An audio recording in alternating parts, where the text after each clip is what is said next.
ఒకవైపు కూరగాయల అధిక ధరలతో అల్లల్లాడుతున్న అన్ని వర్గాల ప్రజానీకం నిన్న మొన్నటి వరకు ఒక కేజీ చికెన్తో సమానంగా కేజీ కూరగాయలు పలికినటువంటి పరిస్థితి.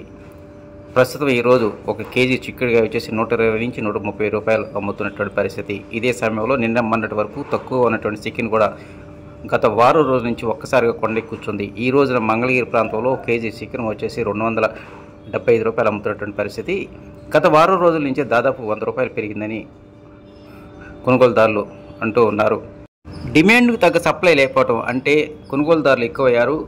కోళ్ల యొక్క దిగుమతి సంఖ్య తగ్గిపోయింది. మరోవైపు వివిధ ప్రాంతాల్లో వైరస్ ఉందన్నటువంటి నేపథ్యంలోనే ఇతర ప్రాంతాల నుంచి వచ్చేటువంటి కోళ్ల దిగుమతి బాగా తగ్గిందంటున్నారు వ్యాపారస్తులు. ఈ నేపథ్యంలోనే గత వారం రోజుల నుంచి చికెన్ మాత్రం ధర బాగా పెరిగిందంటున్నారు. రానున్న కాలంలో 300 రూపాయలు పైబడి అమ్మకాలు జరిగే అవకాశాలు ఎక్కువగా ఉన్నాయి.